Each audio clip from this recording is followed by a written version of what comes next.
Well, good day, everybody. This is Chris back again. And in this particular video, I'm actually going to be I'm going to be emphasizing a protocol or emphasizing a component of our clinical practice guidelines that don't directly apply to us as paramedic students, but I think it's important to talk about nonetheless. And this is in response to I would say, some very important legal news that has come out recently here in the last couple of weeks. And this is in reference to a situation that occurred back in 2019 in Colorado, where two paramedics were essentially called to the scene of a situation where police officers had detained a gentleman by the name of Elijah McClain. And I'm not going to do a comprehensive rundown of the situation, only to say that ultimately the paramedics involved were administered a dose of ketamine to Elijah, and he ended up dying. And it was determined that his death was at least partially due to the ketamine that was administered and the care surrounding that. And just here in the last few weeks, the two paramedics were found guilty of criminally negligent homicide. So I think this is an important issue to talk about. And even though we as paramedic students are not allowed to fall under the special skills protocols of our clinical practice guidelines, you will frequently or potentially frequently be encountering patients who may have been administered ketamine by another provider. With Las Cruces Fire Department specifically, I'm thinking, because they do have a protocol for ketamine. And so you need to be aware of it. You need to understand a little bit about how it's used, the context in which it's used. And this is, of course, something we've already talked about, but I just want to emphasize the clinical practice guidelines, because our clinical practice guidelines are actually pretty specific and actually have a lot of good information when it comes to the clinical decision making and assessment and management of somebody who may fall under the umbrella of this so-called chemical sedation or chemical restraint. So I am going to review those protocols.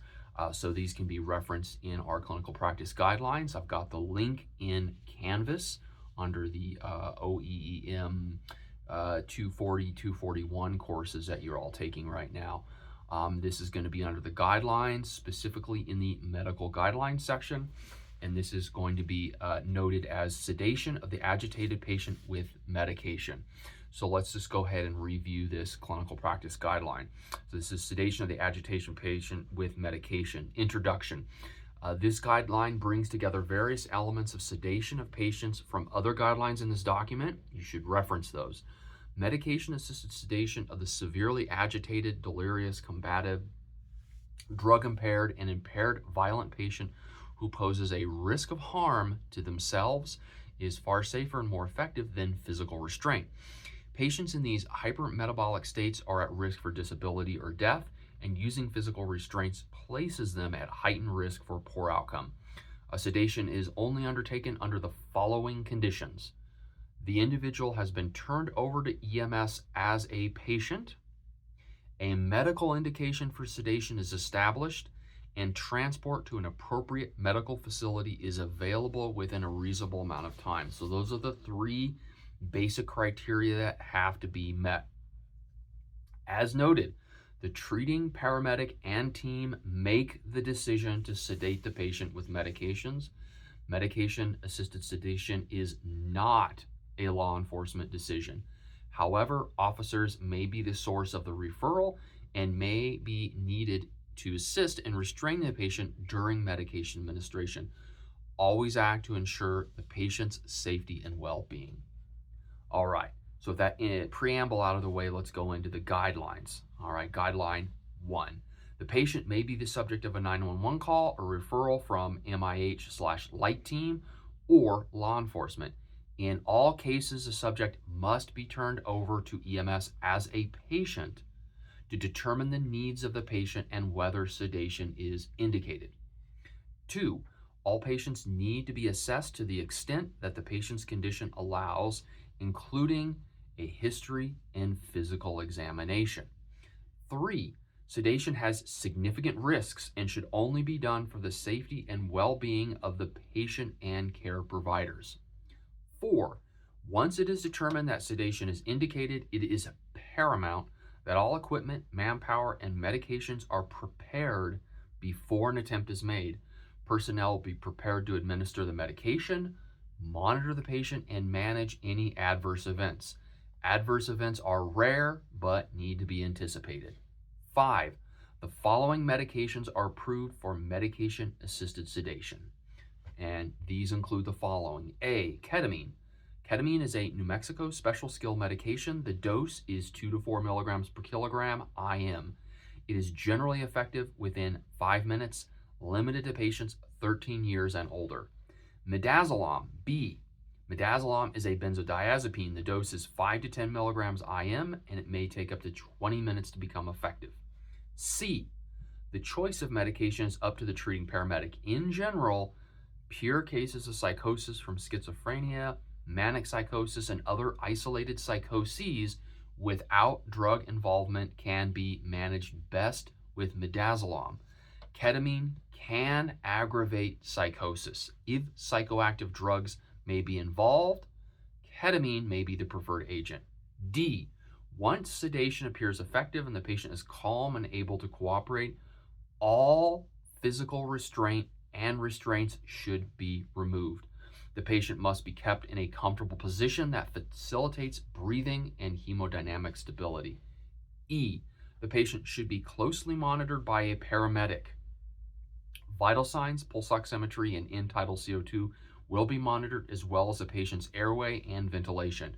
Transport to a medical facility should be undertaken when it is safe to do so.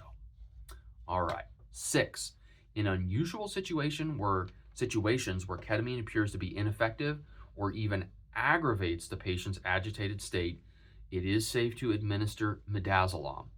Again, it is necessary to monitor the patient for compromised breathing with 2 sedating medications in their system. 7, for the MIH/light team, it is important that a transporting unit be available within a reasonable period of time in order to safely sedate and transport the patient. Remember that Las Cruces has a tiered EMS response. Typically, Las Cruces Fire Department will respond first. They will begin the initial assessment and treatment and then transfer care of the patient over to the primary transporting agency, AMR. However, we do know that there are now squads at Las Cruces Fire Department that are able to transport patients, and so getting the logistics in place for this is going to be an important component of this. I just wanted to make that side note here to provide additional context to these guidelines because they are specific to the operational environment in which these providers are located. For minor patients, there is the opportunity to obtain informed consent from parents or guardians. This opportunity should be taken in a good faith effort to obtain consent before any medication administration. If no opportunity exists to get informed consent on behalf of minor patients, exercise clinical judgment in determining the appropriateness of sedation in an emergency situation. All right. 10, patients being transported from a facility should be sedated by the facility staff at the facility. No one should be placed in an ambulance unit who is not safe and comfortable in a gurney. 10A, thorough history and understanding of medication used to sedate a patient by a facility will be obtained. B, contact medical control for direction on continuing sedation if necessary during transport.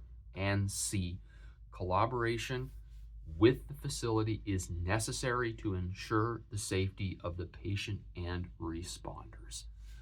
And I should note that this is the current guideline. This has been in place for some time. This is not in response to what has occurred in Colorado, but rather I just want to review and emphasize the clinical practice guideline in response to what has recently occurred. Again, we are not sedating patients as paramedics, but we may be on a crew or a team that is taking care of a patient that has received sedation. And so we still need to be aware of the protocol, how it's written, the implications for assessing and managing patients who have received these sedating medications. So hopefully that is helpful and makes sense. And please review the clinical practice guideline and the associated guidelines to make sure that you feel comfortable with that information moving forward. All right, thank you all, and I'll see you in class in a couple weeks.